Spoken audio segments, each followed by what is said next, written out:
আমি এখানে চাঁদাবাজি করতে যাবো, এর তীব্র আমি নিন্দা জানাচ্ছি এবং প্রতিবাদ করছি।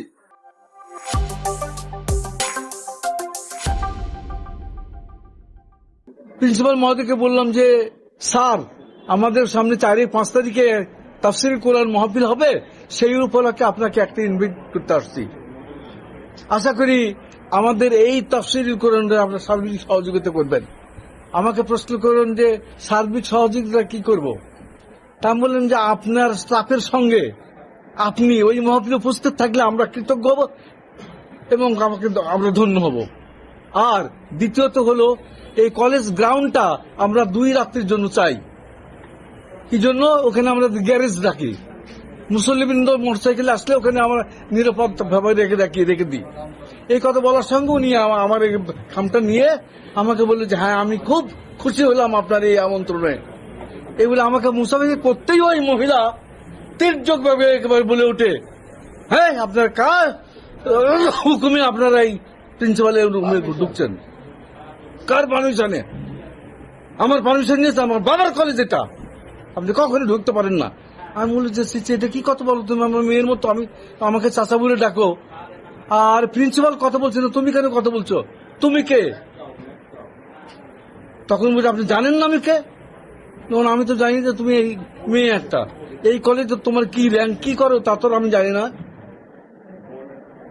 যাই কথা বলার পরে আমাকে খুব জোরে একটা ধাক্কা দিল।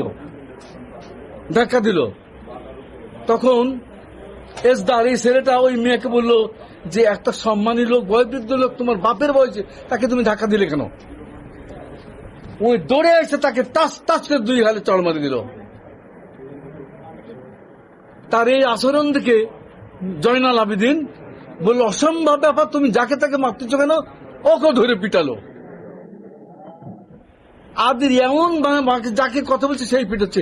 এই দেখে আমাদের এই যে কি নাম, পান ব্যবসায়ী, বাঁশ ব্যবসায়ী আফাজউদ্দিন তাড়াতাড়ি করে বেরিয়ে যাচ্ছিল, ওকে তো মারবে। ওই মহিলা এত বুদ্ধিমন্ত, তারপর পিছনে যে কলারটা ধরে নিয়ে যায় কলেজ প্রাঙ্গণে ঘাসের উপর ফেলে তার টুটি চিপে ধরে তার গোপরে উঠে রাখলো।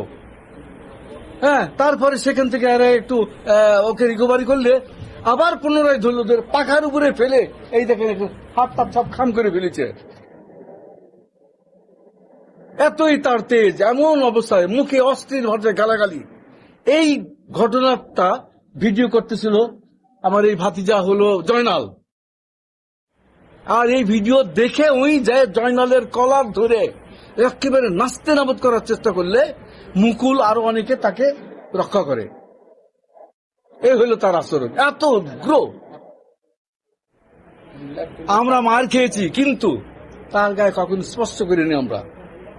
এই জিনিসটা আমি প্রতিবাদ জানালাম প্রিন্সিপাল মহোদয়কে যে স্যার, আপনি তো ইচ্ছে করলে তাকে শান্ত করতে পারতেন, সুস্থ ভাবনার সঙ্গে কথা বলে আমরা বেরিয়ে যেতে পারতাম, কিন্তু সিস্টেম তো অ্যাবনর্মাল করলেন আপনারাই।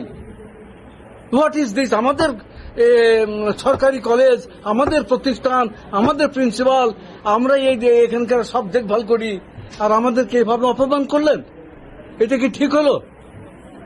এই মেয়েটার বিচার চাই আপনার কাছে, তা না হলে কিন্তু কলেজের ভিতর আমরা আসবো না, কোনো সহায়তা করবো না। হ্যাঁ, এই বলে তারপরে আমরা তো কলেজ থেকে বেরিয়ে যাই।